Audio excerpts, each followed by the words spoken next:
Mari kita lanjutkan saudara-saudara firman Tuhan minggu yang lalu. Dalam Matius 28 ayat 1, mari kita baca 1, 2, 3. Setelah hari Sabat lewat, menjelang menyisipnya fajar pada hari pertama minggu itu, pergilah Maria Magdalena dan Maria yang lain menengok turun itu. Maka terjadilah gempa bumi yang hebat, sebab seorang malaikat Tuhan turun dari langit dan datang ke batu itu dan menggulingkannya lalu duduk di atasnya.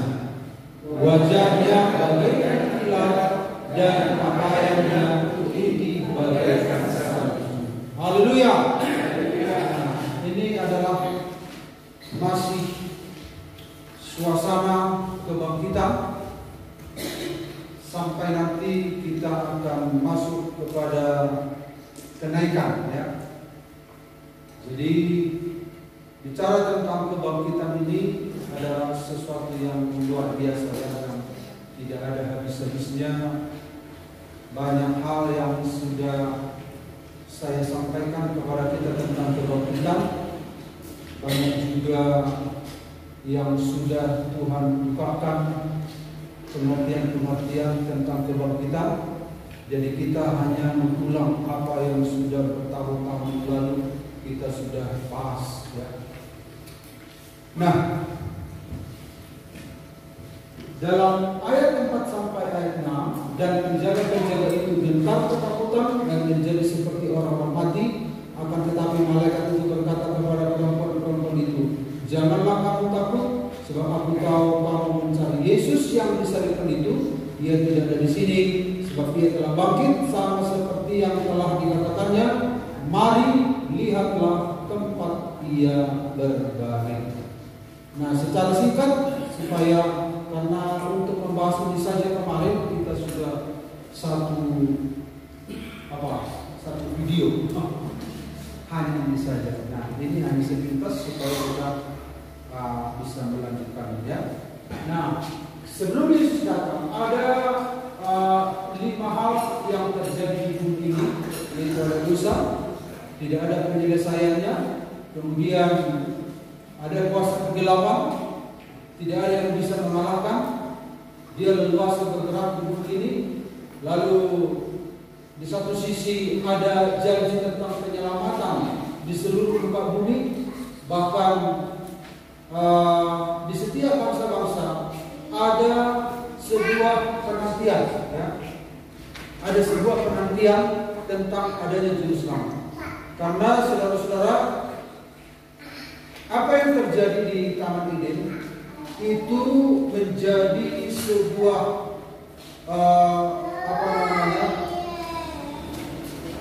pemberitahuan kepada segala makhluk ternyata, ya.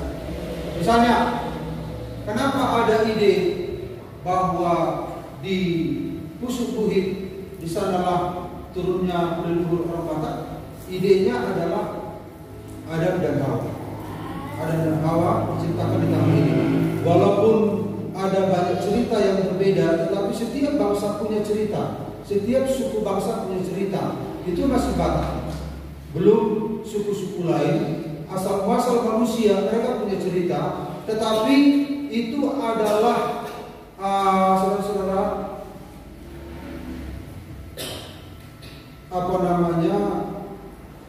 sebuah informasi yang dibuat oleh iblis untuk meniru apa yang telah dibuat Tuhan di Taman Eden, ya. Setiap bangsa ada. Misalnya tentang datangnya juru selamat juga demikian. Misalnya di Jawa, saya pernah dengarkan akan adanya Ratu Adil. Nah, kedatangan Ratu Adil. Nah, kan dari mana datang ide ini bahwa satu waktu akan datang Ratu Adil? Yaitu adanya janji penyelamatan. Walaupun kuasa kegelapan yang mengilhami orang-orang itu adalah berita yang mirip, ya, imitasi, tetapi ide itu ada. Dan misalnya seperti dalam agama lain juga begitu, akan kedatangan Imam Mahdi begitu. Jadi setiap agama, setiap bangsa ada ide tentang akan adanya penyelamat. Dan semua bangsa juga punya tokoh-tokoh yang muncul untuk menyelamatkan. Misalnya kalau ada persoalan, ada ide tentang Zorro, tahu Zorro? Menyelamatkan orang-orang miskin. Ada ide, ketika ada masalah yang lain, ada ide Batman, ada ide Superman, ada ide, pokoknya ada ide-ide pahlawan untuk menyelamatkan bumi. Nah, ide itu, spiritnya itu datangnya dari janji Allah di Taman Eden, namun manusia iblis membuat informasi yang imitasi begitu. Jadi yang namanya roh, ya, roh lintas waktu, lintas batas. Jadi informasi yang ada di Taman Eden itu lintas waktu, lintas zaman, lintas daerah. Dan iblis tahu informasi itu semua. Dan sampai saudara-saudara di Getsemani hingga di Golgota, iblis juga menyatakan puncak dari perlawanan ini. Jadi semua apa yang Tuhan telah rencanakan sejak di Taman Eden, bahkan nubuatan-nubuatan tentang bahwa Allah akan berjanji bahwa keturunan wanita itu akan melahirkan seorang penyelamat yang akan meremukkan kepala ular, itu menggema di jagat raya, di alam raya, dan iblis membuat imitasi tentang penyelamatan itu. Tetapi yang kita ingin tekankan di sini adalah informasi tentang adanya penyelamat itu menggema di seluruh bumi. Tetapi kapan? Di sisi lain, dosa itu juga merajalela, kuasa kegelapan merajalela. Manusia itu begitu liar, manusia itu tidak punya hukum, tidak punya patokan. Nah, yang memperburuk keadaan adalah turunnya hukum Taurat, yaitu Tuhan memberikan patokan tertulis yang bisa dibaca. Sebelum itu manusia tidak punya patokan etika, tidak punya patokan moral, tidak punya patokan kesucian, kekudusan. Jadi hukum Taurat itu adalah saudara-saudara, hukumnya Tuhan, hukum moralnya Tuhan, standar hukumnya Tuhan, standar moralnya Tuhan. Semakin diberikan itu, makin manusia itu makin gelisah.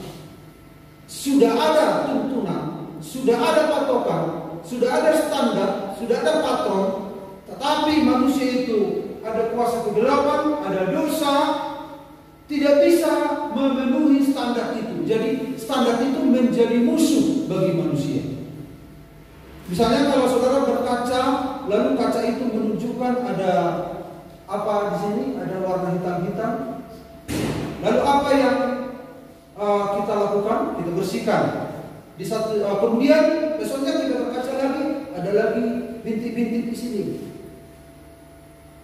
Lalu kita obati, nggak bisa.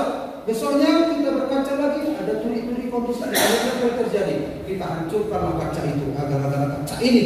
Nah, jadi masalah dan karena soal begitu.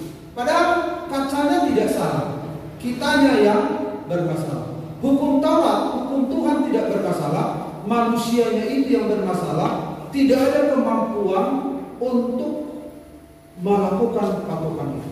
Ya, nah, jadi itu membuat manusia semakin susah. Ya,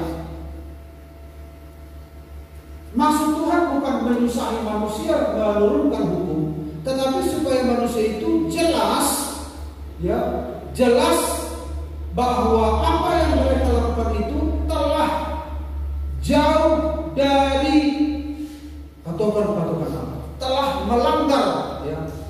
Hukum itu kan, saudara-saudara, kita tahu sesuatu itu salah kalau ada hukum, ya kan?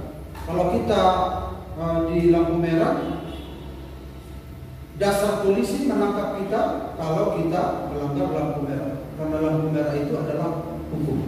Kalau nggak ada hukum, tidak ada lampu merah, orang leluasa saja. Jadi hukum itu, saudara-saudara, menjadi patokan bagi manusia bahwa manusia telah melanggar, juga menjadi dasar bagi penegak hukum untuk menindak. Jadi Tuhan bisa menindak manusia berdasarkan hukum ini. Jadi semakin saudara-saudara tertekan manusia ini. Kemudian yang kelima lagi ada tuntutan Allah.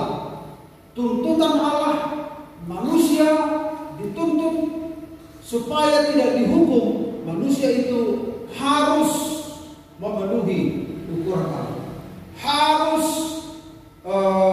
menggenapi apa yang Tuhan minta.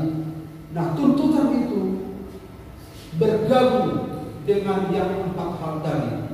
Itu membuat manusia tanpa harapan. Itu terjadi di bumi. Tetapi ketika Yesus datang ke bumi, lalu dia mengatakan, sudah selesai. Manusia punya harapan. Yesus semua yang memenuhi semua pertanyaan-pertanyaan yang tidak bisa dijawab. Baik dosa, baik hukum Taurat, baik kuasa kegelapan, kuasa setan, baik tuntutan Allah. Semua dijawab oleh Tuhan.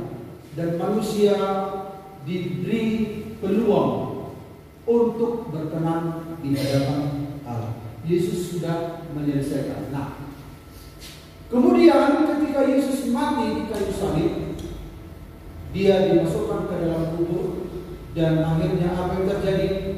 Batu digulingkan dan selesai.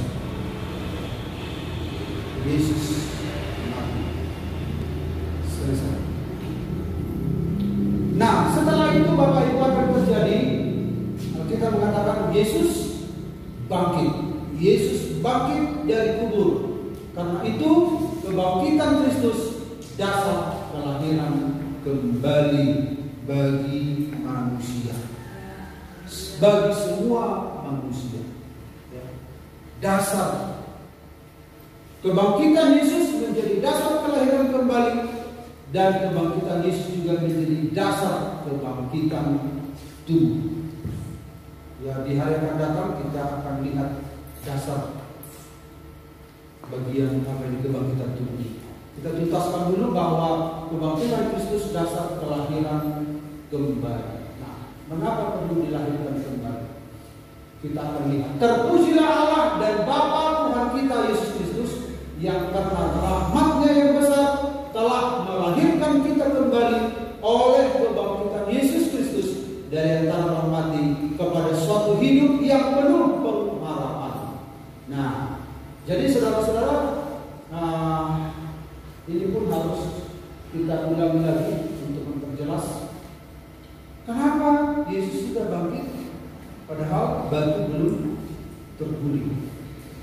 Jadi malaikat menggulingkan batu itu bukan supaya Yesus keluar, tetapi supaya murid-murid bisa melihat ke dalam.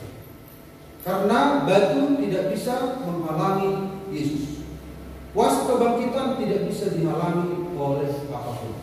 Kalau kita mengalami kuasa kebangkitan, tidak ada hal yang berarti untuk menghalangi pergerakan kita. Amin. Jadi jangan berkata ini menghalangi aku, ini menghalangi aku. Enggak. Kalau seseorang dilahirkan kembali, mengalami kebangkitan, tidak ada yang bisa menghambat pergerakan. Bahkan itu sudah ditunjukkan Yesus, dan malaikat menggulingkan batu bukan supaya Yesus keluar, tetapi supaya murid-murid bisa melihat. Walaupun ada batu-batu yang menghalangi pergerakan kita, kalau kita mengalami kuasa kebangkitan Tuhan, batu-batu itu tidak menghambat. Amin. kita lihat lebih jauh Bapak Ibu. Apa makna dari lahir kembali? Lahir kembali maknanya dilahirkan ulang. Dilahirkan ulang. Karena kelahiran kita dari Adam itu sudah terhisap kepada kematian, maut. Ada kematian jasmani, kematian rohani, kematian kekal. Adam yang pertama menjadi pintu maut, pintu kematian. Adam yang terakhir menjadi pintu untuk mendapatkan kehidupan. Kita semua sudah menyatu dengan Adam yang pertama dan kematian yang dihadirkan. Barang siapa yang ingin mendapat kehidupan, dia harus menyatu dengan pintu yang membawa kehidupan, yaitu Adam yang terakhir, yaitu Yesus Kristus. Jadi saudara-saudara, dilahirkan ulang. Kita dilahirkan ulang, ya. Dilahirkan kedua kali. Kemudian lahir dari atas. Kemudian regenerasi. Ada istilah lain, dilahirkan dari Allah. Dilahirkan dari Allah, ya. Jadi Allah yang melahirkan kita ulang lewat kebangkitan Yesus Kristus. Ini sudah kita bahas minggu yang lalu. Nah, kalau bicara tentang dilahirkan ulang, apanya yang dilahirkan ulang? Manusia itu terdiri dari tubuh, jiwa, dan roh. Tubuh, jiwa, dan roh. Roh dan jiwa itu sifatnya roh. Sifatnya roh. Jadi jiwa dan roh itu tidak bisa dipisahkan. Yang bisa memisahkan adalah pedang roh, yaitu firman Allah, yaitu Allah sendiri. Kita tidak bisa memilah-milah antara roh dan jiwa. Kita nggak bisa mengiris supaya terpisah. Yang bisa memisahkan adalah Allah sendiri. Firman Allah bagaikan pedang yang bermata dua, yang bisa memisahkan jiwa dan roh. Jadi manusia itu terdiri dari tiga trikotomi, kemudian jiwa dan rohnya itu menyatu. Dan akhirnya kita melihat manusia itu ada dua bagian, yaitu manusia batiniah dan manusia lahiriah. Jadi di manakah manusia bagian manakah yang dilahirkan kembali?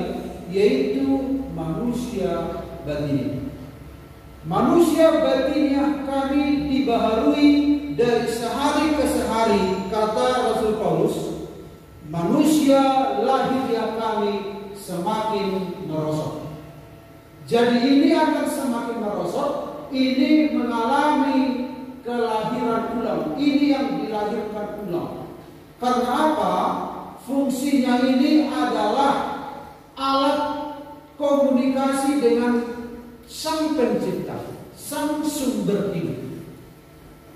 Makanya kalau ini tidak ada pada manusia, tubuh itu tidak ada artinya. Jadi tubuh itu bagaikan wadah dari manusia batinnya ini. Jadi yang dilahirkan ulang adalah ini. Disinilah terletak pikiran, perasaan, kehendak, nafas atau nyawa. Di sini letaknya. Sementara ini adalah wadah daripada ini. Ini yang dilahirkan ulang. Jadi ini akan semakin merosot nanti di akhir zaman. Kalau Yesus datang kembali, musuh yang terakhir yang dikalahkan adalah maut, kematian. Kematian terhadap apa? Terhadap tubuh. Sementara Yesus belum datang, tubuh kita akan semakin merosot. Walaupun umur seseorang panjang, akhirnya mati juga. Berapa umur yang terpanjang di dunia ini di zaman sekarang ini? Mungkin ada yang 100, mati juga. Apapun yang dibuat orang untuk memperpanjang nyawanya, mati juga. Sekalipun dia orang percaya, orang tidak percaya, mati juga. Banyak berdoa, banyak berpuasa, malas berdoa, malas berpuasa, mati juga. Baik atau jahat, mati juga. Karena apa? Akibat dosa tadi saya katakan kan, kematian jasmani, kematian rohani, kematian kekal. Ketika Yesus datang, orang yang percaya kepadanya, dia dilahirkan kembali. Kematian rohani dan kematian kekal itu dihentikan. Tetapi kematian fisik belum berhenti sampai Yesus nanti datang untuk menghentikan. Maka terjadi kebangkitan tubuh. Sejak itu tidak pernah mengalami kemerosotan tubuh lagi. Tapi sekarang tubuh kita merosot, ya. Seiring dengan usia kita, tubuh kita merosot. Setebal-tebalnya beda kita, di balik beda itu ada keriput. Sewangi-wanginya parfum kita, tapi tidak bisa menutupi tubuh tanah liat yang semakin merosot ini, semakin bau tanah. Bau tanah itu semakin kuat daya tangkapannya, daya busuknya daripada kekuatan parfum Oriflame. Nah, jadi saudara-saudara, kematian tubuh tidak bisa dihentikan. Yang Tuhan urus duluan adalah ini. Karena kepribadian manusia ada di sini, ya. Ada di sini. Ada pikiran, ada perasaan, ada kehendak, ada nyawa kita. Inilah yang dilahirkan ulang. Itulah yang disebut dengan, itulah makna dari kelahiran kembali. Lalu yang berikut, yang kedua, apa nats Alkitab yang mendukung tentang kelahiran kembali ini? Ada banyak natsnya, ya. Ada banyak natsnya. Tentang kelahiran kembali adalah sebuah doktrin yang ekstrim, yang radikal, namun tidak banyak orang yang menggemakannya. Tidak banyak orang yang menemukannya. Tidak banyak orang yang mengkhotbahkannya. Ini adalah bagian khotbah yang banyak bahannya saya siapkan. Jadi ketika menyinggung sedikit tentang itu, saya sudah lengkap. Walaupun di sekolah STT juga banyak sekali, kekurangan waktu untuk menjelaskan. Karena ilustrasinya sudah saya kumpul begitu banyak. Mungkin juga Bapak Ibu ada yang berkali-kali sudah lihat. Nah, ini adalah nats yang sedikit dibahas orang, padahal ini adalah titik balik dari sebuah perjalanan orang Kristen. Ada titik balik. Minggu yang lalu saya sudah jelaskan kepada kita, andai kata kita lahir di India, kita mungkin menjadi agama Hindu.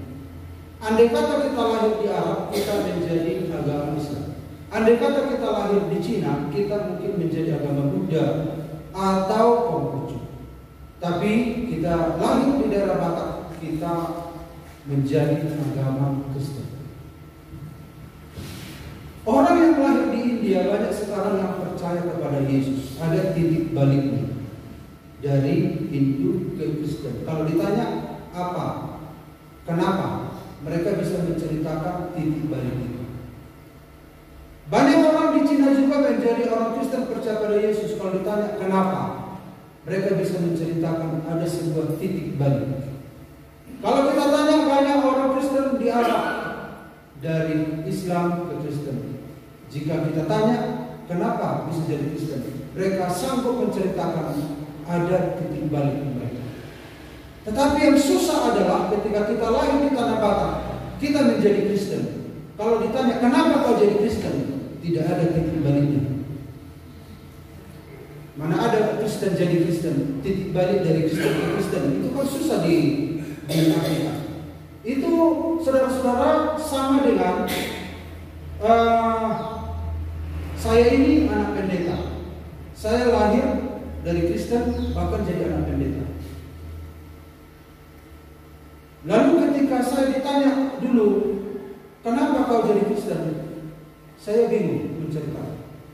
Tapi semakin lama saya mengerti ternyata untuk menjadi orang Kristen harus ada titik baliknya. Bukan berdasarkan di mana kita lahir. Jadi yang ingin saya tanya kepada kita, apa titik balik saudara menjadi seorang Kristen? Titik balik menjadi seorang Kristen haruslah punya pemahaman tentang kelahiran kembali, kelahiran ulang. Saudara harus punya pengalaman. Jadi ketika kita menjadi Kristen di tanah Batak, kita menjalani kekristenan kita, lalu saudara telah terpola menjadi seorang Kristen, terpola mungkin baca Alkitab, terpola sejak kecil menghafal katekismus, terpola memuji. Kalau dia Protestan dia menyanyi, dia tanpa tepuk tangan. Kalau dia GPDI dia terpola nyanyi tepuk tangan. Tetapi bukan itu yang menunjukkan dia punya titik balik menjadi seorang pengikut Yesus. Titik balik inilah yang harus kita pastikan dalam kehidupan kita. Titik balik itulah yang sudah saya punya walaupun saya seorang pendeta. Dan saya bilang sama anak-anak, kalian harus punya pemahaman tentang kelahiran baru. Kalian harus punya pengalaman dari mana titik awal kalian untuk bertumbuh dalam Tuhan. Kalau tidak ada titik awal ini, saudara sulit untuk mengerti tentang bertumbuh dalam Tuhan. Karena saudara akan memetakan diri menjadi seorang Kristen, tetapi saudara bingung tentang kekristenan. Saudara bingung bagaimana menjalani kekristenan karena saudara tidak punya titik awal. Saudara tidak memahami tentang kelahiran kembali. Nanti kita lihat, kita baca dulu ayat ini. Nats yang membahas tentang kelahiran kembali banyak, namun ada 3 ayat ini yang sering, yang lebih tajam ya. Dalam 1 Petrus 1 ayat 3, saya pegang ayatnya, melahirkan kita kembali oleh kebangkitan Yesus Kristus. Jadi kebangkitan Kristus bagaikan mesin, ya, mesin menjadi dasar kelahiran kembali yang memungkinkan kelahiran kembali terjadi. Dan dalam Yohanes 3 ayat 5 dilahirkan dari air dan roh. Dan air dan roh. Kemudian 1 Petrus 1 ayat 23, Yakobus 1 ayat 18 dilahirkan kembali oleh firman Allah atau dengan firman Allah. Jadi kita lihat di sini dasar dari kelahiran kembali adalah kebangkitan Yesus Kristus yang mengerjakannya dalam kehidupan kita adalah air dan roh. Apakah air itu? Firman dan roh kudus. Firman dan roh kudus yang melahirkan kita kembali dari Allah. Allah sendiri, dari pihak Allah. Ada orang mengartikan air ini adalah baptisan. Tidak. Air itu berasal dari dunia ini, air baptisan berasal dari dunia. Itu adalah sebuah upacara. Tetapi air di sini adalah firman Allah. Karena hanya dari Allah lah kita dilahirkan kembali, bukan dari materi yang ada di dunia ini. Dari Allah lah yang melahirkan kita kembali, dari air dan roh, yaitu firman Allah dan kuasa kudus, dan itu dimulai oleh kebangkitan Yesus Kristus. Amin. Amin. Jadi banyak orang menganggap bahwa air di sini adalah ketika kita dibaptis. Baptisan itu, saya ulangi lagi, itu adalah air. Dalam baptisan air itu adalah media, tetapi bukan alat yang untuk melahirkan kita kembali. Karena orang bisa berkali-kali dibaptis. Media ini bisa digunakan orang sesuka hati. Aduh Pak Pendeta baptis aku dulu, karena aku belum ngerti. Ada lagi dibaptis lagi dia. Aku kayaknya gak sah dibaptis, baptis aku lagi, baptis lagi. Nah, jadi itu tidak bisa membuat orang lahir kembali. Harus dari pihak Allah. Orang yang lahir kembali itu disebut dilahirkan dari Allah. Apa instrumen Allah untuk melahirkan kembali? Kebangkitan Kristus, yaitu Allah sendiri yang menjadi manusia, yaitu firman-Nya, yaitu Allah sendiri, dan rohnya, yaitu Allah sendiri. Jadi Allah sendiri yang melahirkan ulang roh manusia itu sendiri. Air baptisan tidak bisa melahirkan roh, melahirkan ulang roh itu. Tetapi baptisan air itu adalah sebuah pengesahan, sebuah proklamasi tindak lanjut dari kelahiran kembali. Amin. Nah, kemudian mari kita lihat Bapak Ibu proses lahir baru itu. Mari kita lihat Yesus sudah masuk ke dalam tubuh itu. Ketika dia sudah masuk, maka apa yang terjadi? Kamu dahulu sudah mati karena pelanggaran dan dosa-dosa. Kamu dahulu sudah mati. Artinya kita harus masuk juga ke kubur itu bersama dengan Yesus. Kita harus menganggap bahwa kita juga telah masuk ke dalam kubur itu. Kalau kita tidak menganggap bahwa kita telah terkubur, maka kita tidak akan mengerti nanti bagaimana mengimajinasikan tentang lahir baru, lahir kembali. Untuk memahami tentang kelahiran baru, mari kita ikuti kemana Yesus melangkah. Kita ikut, kalau Yesus masuk dalam kubur, mati, kita ikuti. Karena memang kalaupun Yesus tidak masuk ke kubur, andai kata dia tidak datang, kita toh mati juga. Kita akan mati, masuk ke kubur dan masuk ke neraka. Nah, supaya itu berhenti, maka kita ikuti Yesus. Dia masuk ke dalam kubur, ke alam maut, yaitu sebuah tempat yang bakal kita masuki. Dia masuk ke sana. Jadi lambat atau cepat kita pun akan masuk ke sana. Artinya Yesus, saudara-saudara, mengikuti mengikuti arah dari manusia itu kemana manusia itu akan menuju. Dan Yesus mati di sana. Sebenarnya itu adalah kematian kita. Sebenarnya itu adalah kuburan kita juga. Dan Paulus mengatakan kamu dahulu sudah mati, walaupun masih hidup. Ini sudah mati. Tidak dikatakan akan mati. Di luar Tuhan manusia sudah mati. Tinggal tunggu waktu. Sudah mati. Karena pelanggaran dan dosa-dosa kita membuat kita mati. Tapi Allah yang kaya dengan rahmat oleh karena kasih-Nya yang besar yang dilimpahkannya kepada kita telah menghidupkan kita kembali. Kita bersama-sama dengan Kristus, sekalipun kita telah mati oleh kesalahan-kesalahan kita, oleh kasih karunia kami diselamatkan. Dan di dalam Kristus Yesus, Ia telah membangkitkan kita juga dan memberikan tempat bersama-sama dengan Dia di surga. Jadi kita mengikuti. Kalau kita nggak mengikuti, kita nggak akan memahami tentang kebangkitannya.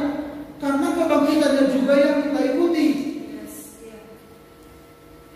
Bagaimana pengalaman Yesus dalam kubur, mati bagaikan batang pisang kaku, menakutkan, gak bisa berdaya. Demikian juga nasib yang akan kita terima, kita ikuti. Nah ini, kita tidak ada di luar kubur begini. Kita masuk ke dalam kubur itu, dan kita dikubur bersama-sama dengan Yesus. Jadi saudara harus menganggap, memikirkan saudara itu menempatkan diri seperti orang yang mati. Artinya karena kesombongan Kesombongan kita tidak mendatangkan kehidupan. Kepahitan kita nggak mendatangkan kehidupan. Dendam kita nggak mendatangkan kehidupan. Keinginan daging kita nggak mendatangkan kehidupan. Karena tidak mendatangkan kehidupan, berarti itu mendatangkan kematian. Semua dipikul Yesus di dalam dirinya, dia masuk ke dalam kubur. Sebenarnya kita sedang tersedot semua ke dalam kubur itu. Disedot semua.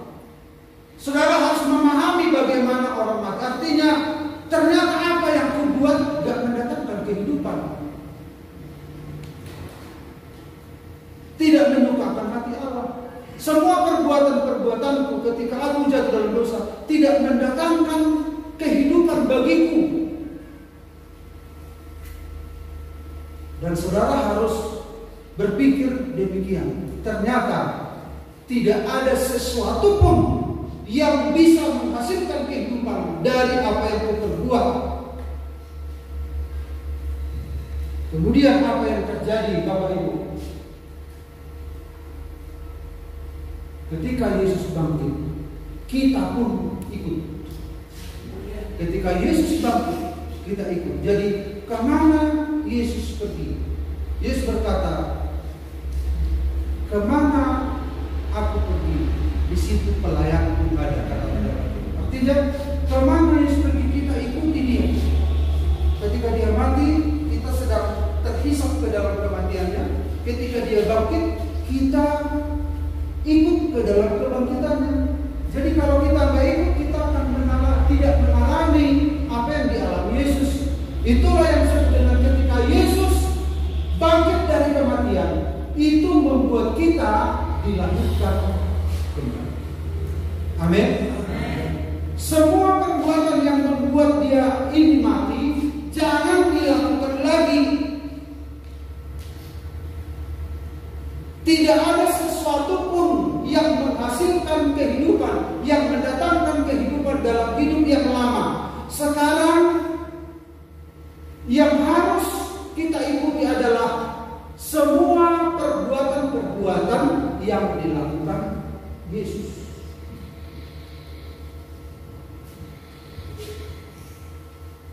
Sekarang kita meniru pergerakan Yesus.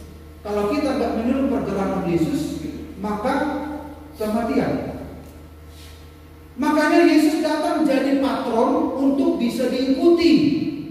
Nah, yang bisa mengikuti adalah orang yang sudah lahir kembali.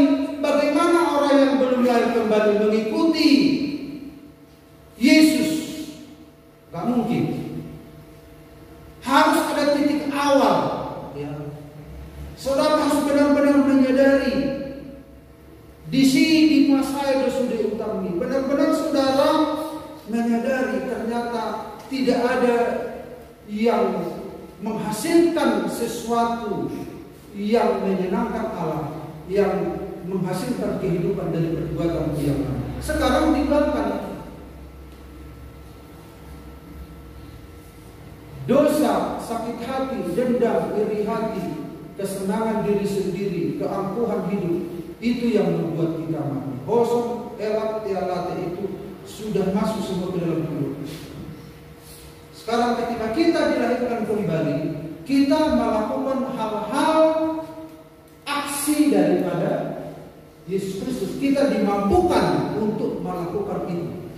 Karena roh kita, roh itu adalah mesin penggerak yang menggerakkan tubuh kita. Karena roh kita sudah dilahirkan kembali.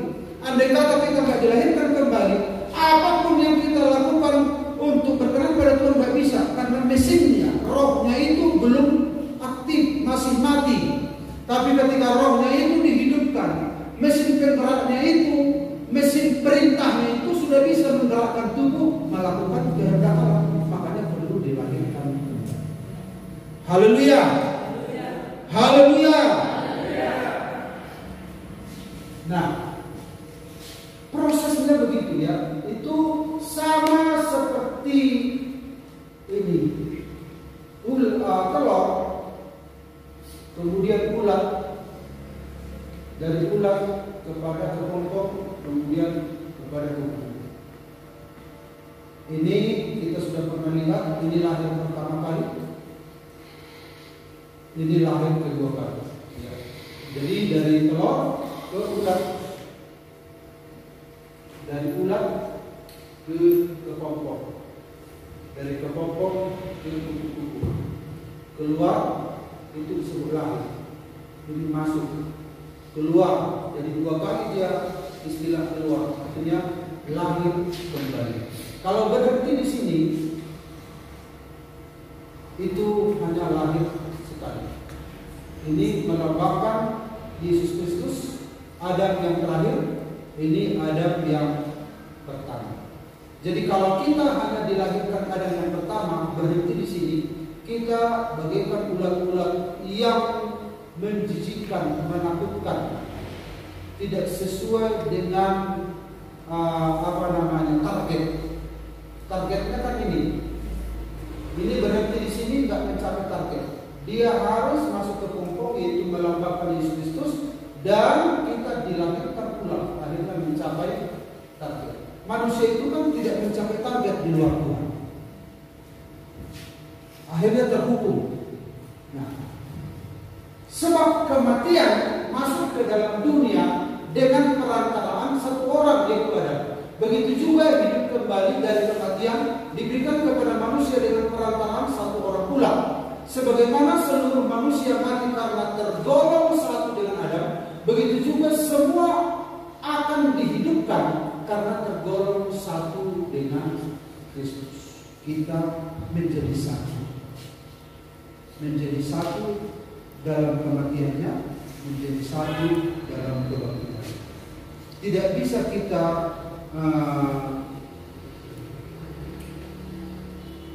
hidup seperti Kristus tetapi terpisah dengan Dia.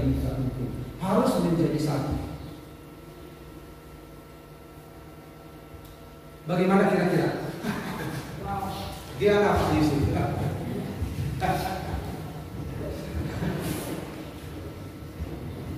Bagaimana koordinator? Ya, sedikit lagi ya.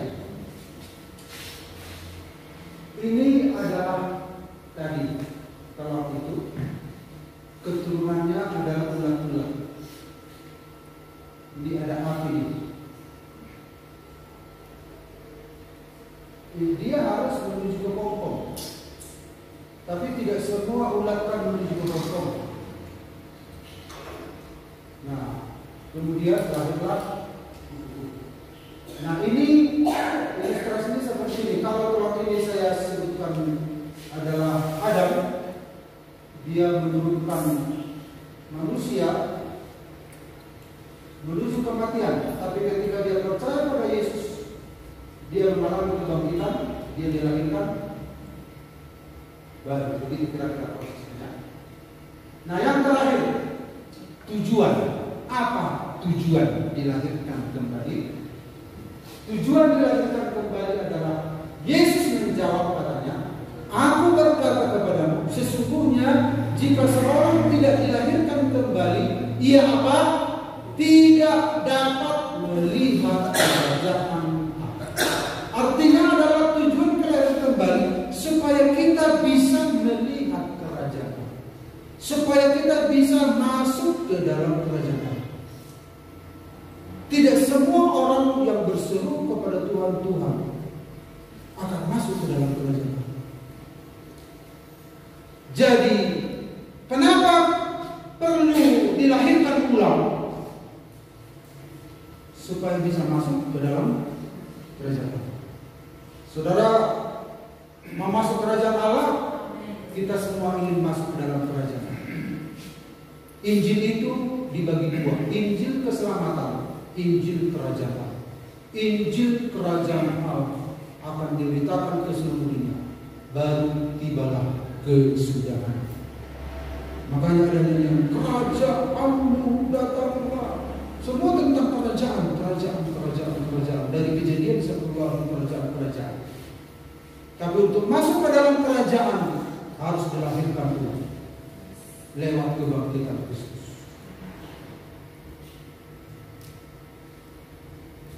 Nah, Yesus menjawab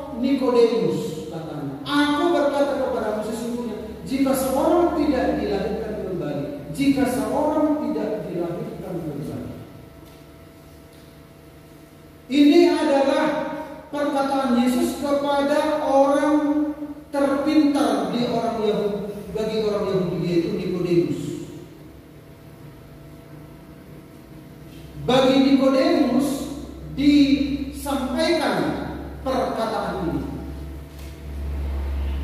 karena dia yang memahami tentang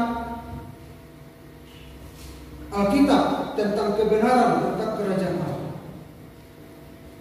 Kepada murid-murid tidak pernah diceritakan ini karena kelahiran kembali itu terjadi tanpa sebuah rumus bagi mereka. Orang murid-murid kan nggak mengerti tentang rumus-rumus, mereka akan melayang-layang. Mereka mengalami kelahiran baru tanpa mereka mengerti tentang ilmu lahir baru. Mereka nggak punya ilmu. Tapi Nikodemus ilmu, karena ilmunya Nikodemus banyak. Nah, pendekatan Yesus dengan ilmu. Nah, karena kita kan semua udah punya ilmu, perlu pengajaran tentang ini. Nah, dikatakan di sini, jika seorang tidak dilahirkan kembali, ia tidak dapat melihat kerajaan Allah. Lalu inilah Nikodemus. Bagaimana mungkin aku bisa dilahirkan kembali? Katanya ini Yesus. Nikodemus datang malam-malam. Kenapa malam-malam? Karena Nikodemus seorang guru, maha guru, doktor lah kita sebut, atau profesor teologi. Malam-malam karena dia malu dilihat oleh orang. Masa seorang maha guru berjumpa dengan Yesus? Dia mungkin malu, atau mungkin dia takut sama teman-temannya. Yesus berkata, dia berkata, bagaimana supaya apa dikatakan? Apa?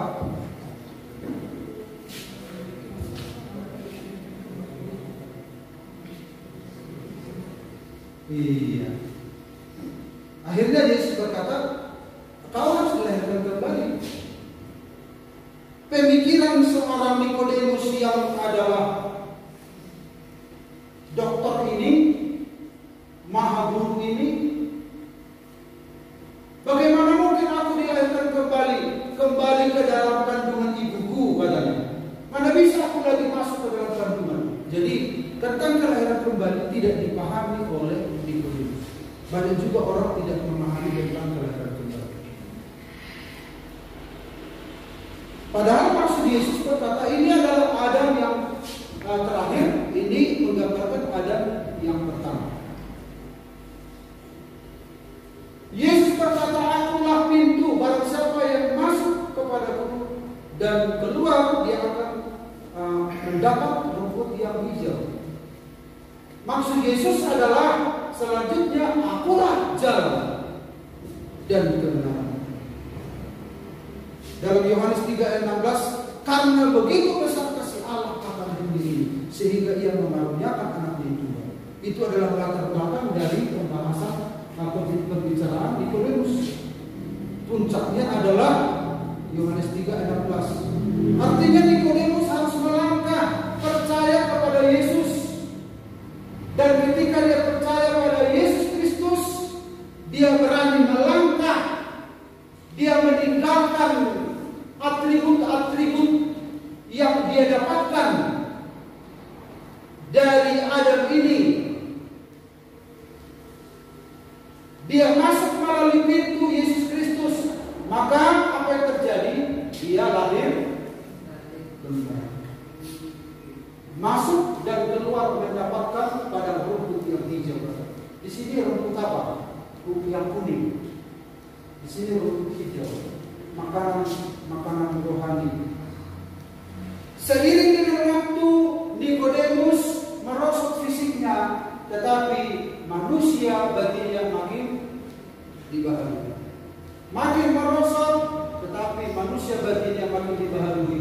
Demikian selanjutnya. Inilah yang melihat kerajaan Allah. Sementara orang yang tidak dilahirkan kembali tidak melihat karena tidak hidup, tidak connect, masih mati. Tapi orang yang dilahirkan kembali dia akan bertumbuh. Mulai kita bicara tentang apa? Pertumbuhan rohani. Amin. Sebelum kita masuk ke sini bersama-sama dengan Yesus dikuburkan, tidak ada satupun yang bisa memuliakan Allah dari perbuatan kita. Karena itulah kita mati. Yesus kita ikuti. Sebenarnya bukan kita ikut Yesus dalam hal pengukuran, kita yang diikuti Yesus sebenarnya. Kemudian kita ikuti dia dalam kebangkitannya. Akhirnya kita dilahirkan kembali dan mulailah bertumbuh. Ada firman, ada kuasa Roh Kudus yang menjadi dukungan kita, mensupport kita. Ada kasih karunia, kalau ada tuduhan, ada darah Yesus. Kalau kita lemah, ada imam besar yang agung yang berdoa bagi kita. Jadi support untuk ini dari arah banyak. Disupport terus bertumbuh.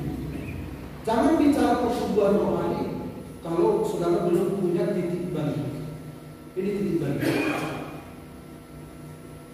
Orang yang lahir kembali itu memang ada kelemahan kekurangan, tetapi bagaimanapun juga akan connect dengan apa yang bersumber dari Tuhan, firman-Nya. Dia akan mengerti tentang kasih karunia, mengerti tentang darah Yesus. Akhirnya apa yang terjadi? Dia bertumbuh. Haleluya. Dan terakhir, terpujilah Allah dan Bapa Tuhan kita Yesus Kristus yang karena rahmat-Nya yang besar telah melahirkan kita kembali oleh kebangkitan Yesus Kristus dari antara orang mati kepada suatu hidup yang penuh pengharapan. Di luar Yesus tidak ada pengharapan. Kenapa kita perlu dilahirkan kembali? Supaya kita suatu hidup yang penuh pengharapan. Ada harapan, dan harapan itu ada di dalam Yesus, dan akhirnya kita masuk ke dalam kerajaan surga. Ada titik balik. Bergumullah tentang titik balik. Bergumullah tentang apa yang Yesus telah lakukan bagi kita. Kalau tidak demikian, kita menjadi orang yang agamawi. Yang terakhir, kemarin Stephen mengirim Instagram video, ternyata tentang metode ibadah. Bukan hanya Kristen yang sama, Buddha pun sama. Ibadahnya ada WL, berapa itu? Melompat-lompat. Ada singers, itu umat-umat tepuk tangan. Kalau sepintas gak bisa dibedakan, itu karismatik. Mungkin ketika saudara melihat, oh terpujilah Tuhan, haleluya. Padahal Buddha. Jadi artinya masalah metode ibadah itu tidak menunjukkan, itu tidak menjadi titik balik sebuah kelahiran kembali. Karena semua gereja pun berpacu kepada metode-metode itu. Tapi kelahiran baru hanya dikerjakan oleh kebangkitan Kristus. Itu ada perubahan hidup. Makanya visi gereja kita adalah apa?